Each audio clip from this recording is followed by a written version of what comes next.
welcome to Turn the Page, the official podcast of the Syosset Public Library.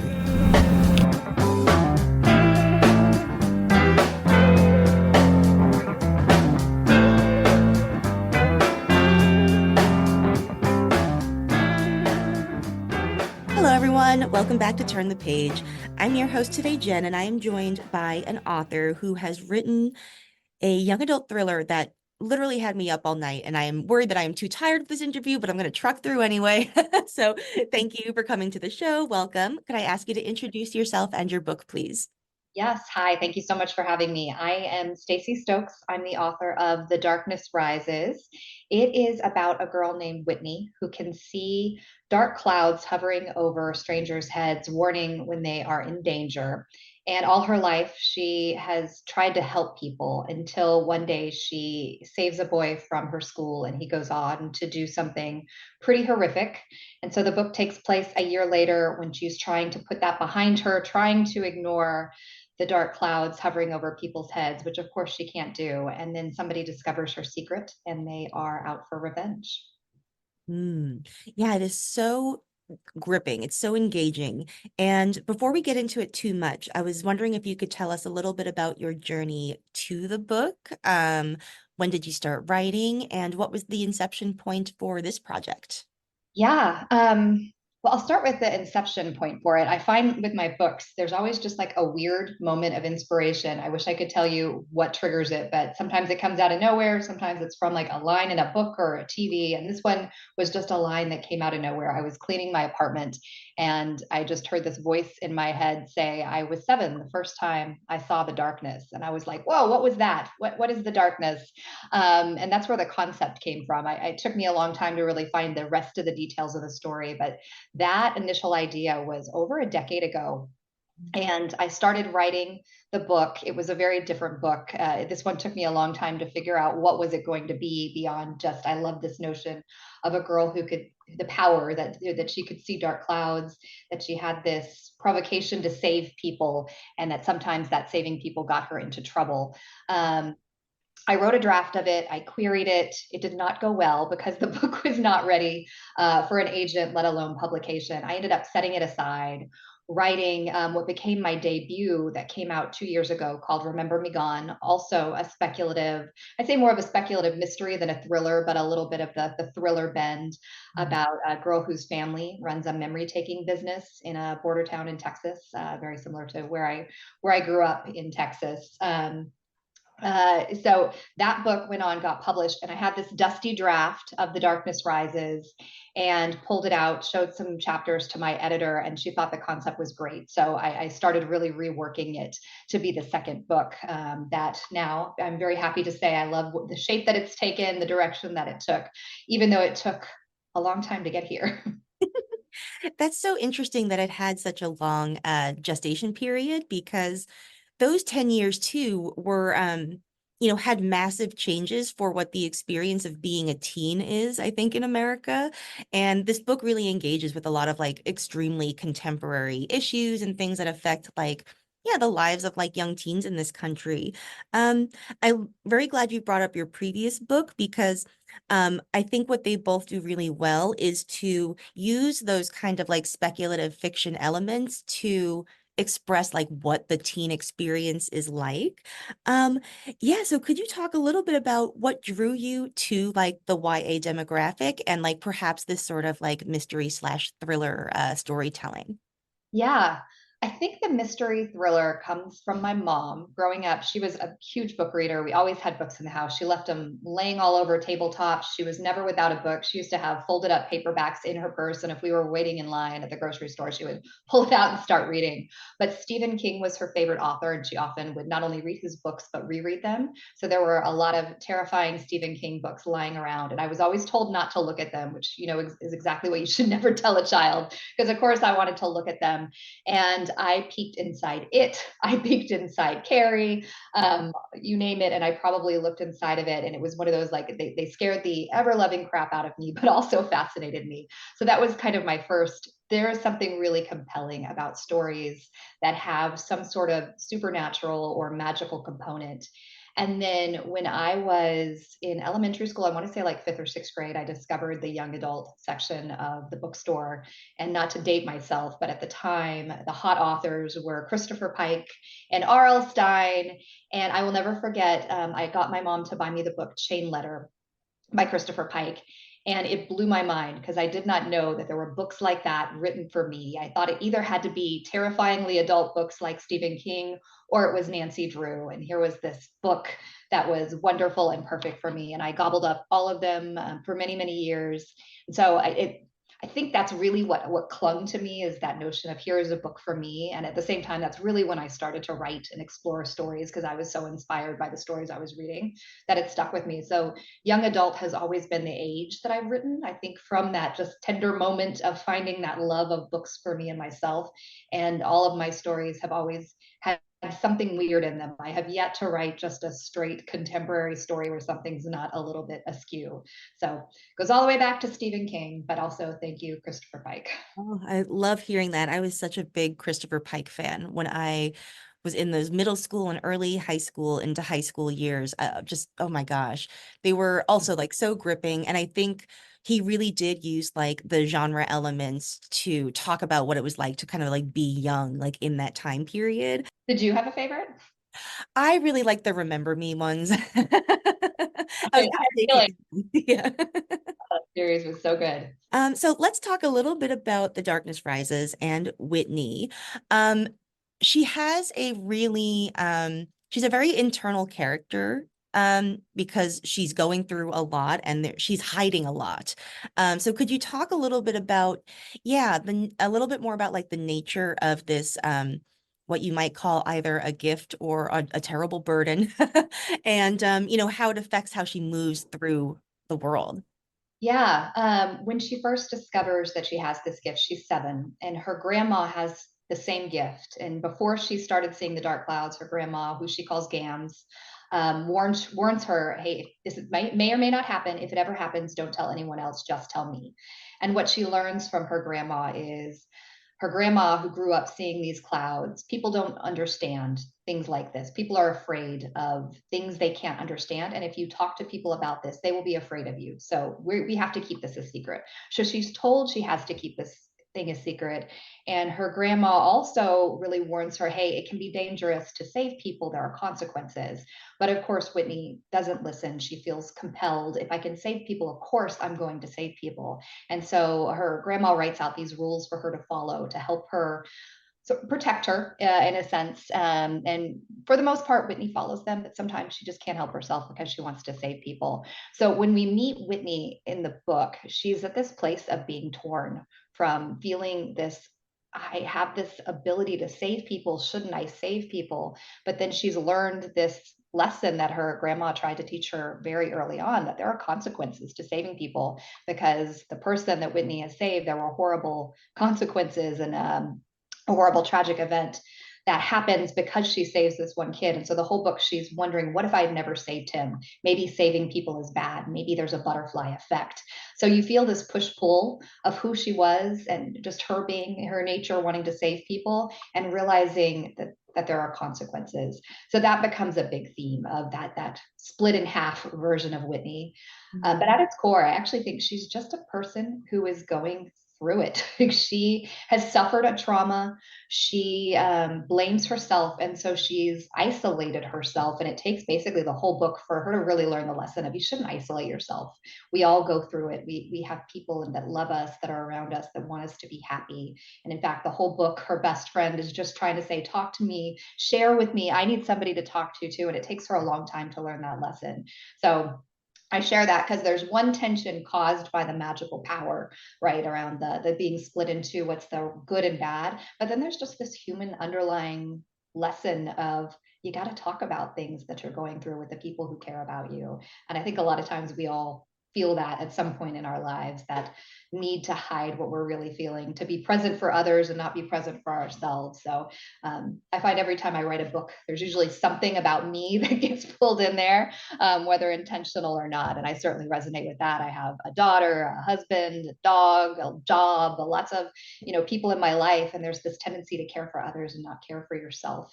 And I think some of that ended up on the page as I was, processing myself in my life and my own personal journeys. Absolutely. Because it's so tempting, and it's a double-edged sword to like prioritize other over yourself, because like on the one hand, you are ignoring yourself, but it's also like letting yourself off the hook of doing the hard work of taking care of your, if something weird. And I think that's particularly poignant for where Whitney is in her life. Like, she's a senior as well. And I think that that just overlaps with like her coming to terms with like her powers having consequences that she doesn't intend. And how like at that phase of life, you're like on the precipice of adulthood, you're about to gain a whole bunch of like agency and responsibilities that you didn't have to worry about before. And like really like grappling with having responsibility means that like you are accountable for your actions and your choices. And like that's such a hard phase to go through. Yeah, absolutely. Mhm. Could you talk a little bit about the family dynamics? Because I really did love the dynamics between Gams and Whitney as well. And I think it has so many interesting things to say about family legacies and like the things that we inherit from our forebears, whether we really like want to or not.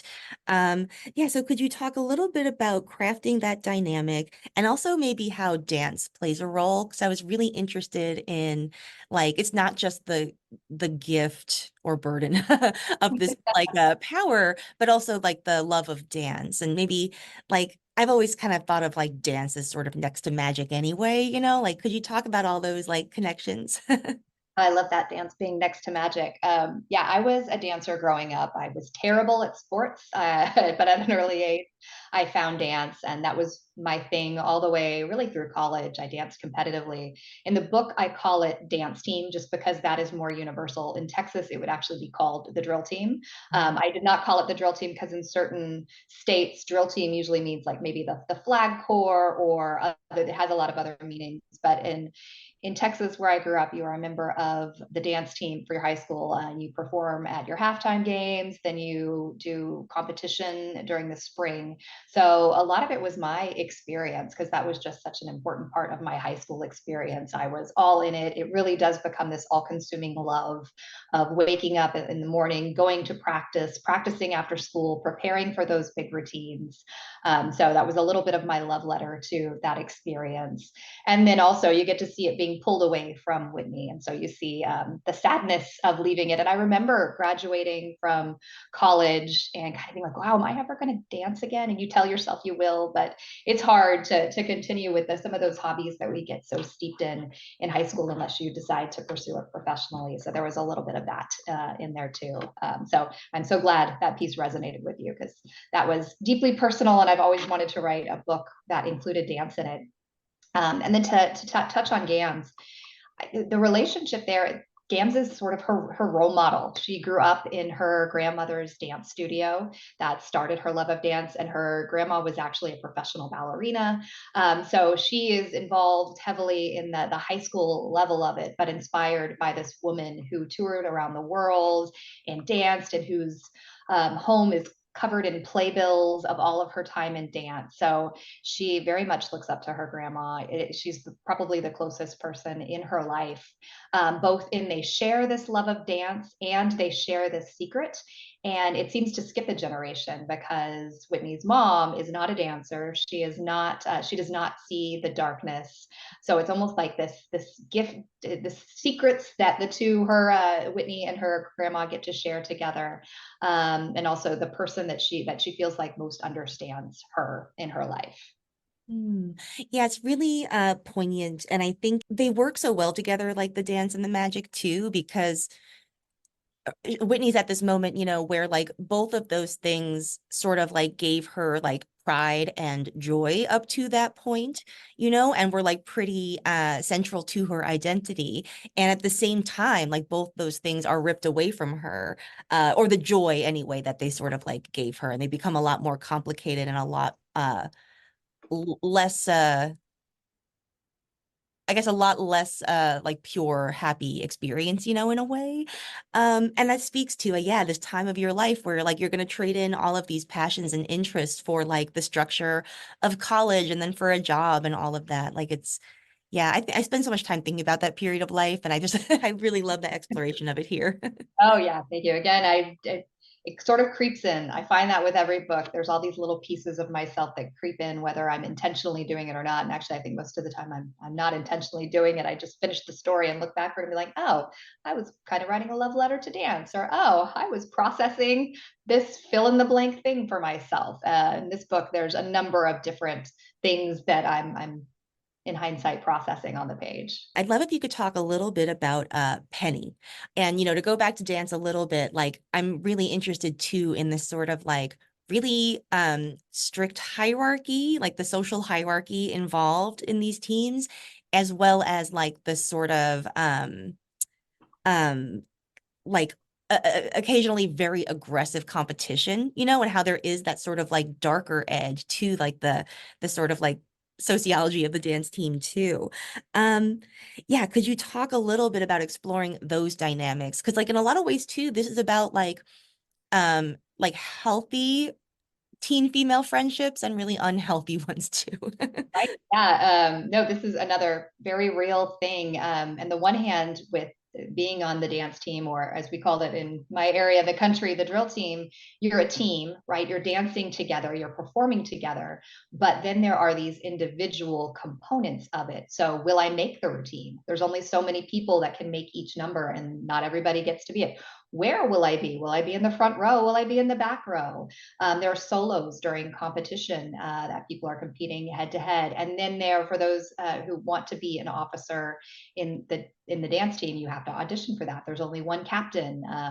I was actually an officer in the dance team, and so a lot of those tensions I experienced with these girls, women who were very much my friends, but then there were these sharp-edged moments. I remember distinctly competing against each other for solos, and it was all fun and games until two of us got picked to be finalists and perform at the end of the competition, and one of us who was in fact the captain at the time did not, and that was sort of this very dramatic thing that led to some infighting among all of us. So all of that very much happens, that tension of you're together, but then you're also separate. Mhm. And for the groups like the Whitneys and the Pennies, who are really the top performers, they're always competing for those top moments, to be the one that's front and center, to be the one who's number one. So that was very much based on my own experience. I don't know about other dance teams in the country, but in Texas and in the South, when you compete, it is intentionally very hierarchical, so much so that you have to hold the door open first for anybody who is more senior. So when we were walking into, say, like the locker room, the doors would get open. The captain goes first, then the lieutenants, then the junior lieutenants, then the seniors on the team. So there is very much this structure that is embedded too, that adds, I think, a little bit of attention to I am the captain. You felt that with the Penny relationship between Penny and Whitney, because Whitney was supposed to be captain and then she drops off the team, so now Penny is. So I think there's also this like, am I good enough to be captain tension with Penny, and the competition still lingers even though Whitney's no longer on the team. Yeah, my gosh, it does sound really stressful. And and I was thinking too about how like let's see, how do I phrase this? Like Penny is so aggressive, but she's also extremely vulnerable, right? Like there is this sort of like tension between like, if you need to insist that you are the best that hard, like you probably actually have some doubts about that yourself. Right, You know, right, yeah. And she definitely has a chip on her shoulder about coming in second, right? She became she's the top of the pyramid now, but only because Whitney's not. She's dating Whitney's ex-boyfriend, but only because she dumped him. So I think she's got a massive chip on her shoulder. But then at the same time, I think she is a human flawed character because she tries so hard and works so hard and she never quite gets there. And that does something to you as a person when you're a hard worker and there's just this person who doesn't seem to have to work as hard to get the things that you want so much. So even though Penny is very clearly not a good guy in the story so much as I think she wants to be, I think she also is. She's a sympathetic human person who's trying her best to be the best she can be. Never quite gets there. That's frustrating. Yeah, it does tread like a really nice line of sympathy with her, where you definitely like don't really enjoy a lot of her interactions and how she treats Whitney, but like you do sort of because you understand where it comes from, you're like, okay. But I'm glad to hear that. So it's fun writing villainous characters, but I think it's important that they seem human. Otherwise, you can come across as very caricature-y. And the more interesting villains are the ones where you actually get a little peek into who they are as a person and what their motivation is. Absolutely. So in general, I've been trying to be super vague about the plots and the various twists and turns. So I'm going to ask a question, that and you can give as vague an answer as you like to this. But when you were plotting out the story, did you have a really clear idea of where you were going to end up, or did the story sort of reveal itself to you as you began? A little bit of both. I am, and this is sort of a bad habit of mine that I'm working on fixing because I think I would write so much faster if I could fix it. I tend to be more of a pantser, but I will have some beats that I know are going to happen. So I did know from the onset who the perpetrator was, but their motivation and what shape that took changed many times throughout the drafts of the story. I had a couple of scenes that I knew were going to happen. There, chapter 2, which is a flashback to when Whitney first gets to see the darkness. That was actually initially the opening to the book. That chapter has remained largely unchanged outside of a few details. Um, the reveal where you get to go to the football game and experience what happened, that is pretty similar to the very first draft that I wrote. Like I always knew I was writing up to a scene like that, although there's some things around it that shifted and changed. But otherwise, it's kind of these beat moments and then me meandering to figure out how can I get there. And I will say probably the thing that changed the most, and I don't think this is a giveaway because it's in the back of the book, the thing that happens is ultimately Whitney saves this boy and he goes on to he goes on to the school and there's a school shooting as a result of it. That piece is revealed in the back copy, and also there's some trigger warnings because that is a pretty touchy topic and I want to make sure people know from a content standpoint that that's in the book. But that piece of it was not part of the original draft of the book. That actually happened because there was a school shooting. It was in the news, and I talked about how I kind of unintentionally process things. That was very much me processing all of this stuff that was going on in the world, because I just, you'll read this in my author's note, when I talk about where did that come from. There was all this news about a horrible school shooting, and I found myself changing the channel and stopping because I'm like, I don't want to listen. No, not again. You start to have this attitude of like, oh, another one, where you're almost becoming like callous and complacent to it. And there was this pause moving about, what am I doing? I'm a mom with a kid, and I realized I just didn't want to understand what was happening in the world and to realize the realities. So a lot of that made its way on the page of me processing, and a lot of Whitney's grief about what happened and her guilt about what happened is actually my own sort of grief and guilt in dealing with all of those things. Mm. Yeah, it's handled really sensitively and very touchingly. And I did wonder if that was, sort of something that emerged over this sort of like long drafting period. Um, yeah, it's just a really beautiful book, and I think it handles so many like really tough things really beautifully. And, thank you for coming to talk about it with us. Thank you so much for having me. This was a blast. I appreciate your time. Oh, you're so welcome. Listeners, heads up, you're going to check out The Darkness Rises. It is so good. When you hear this, it will be out in the world, so go to your favorite independent bookstore or library. You won't regret it. All right. Thank you so much for joining us, listeners. It is now time to close this chapter. It's time to close this chapter of Turn the Page. Join us for the next episode.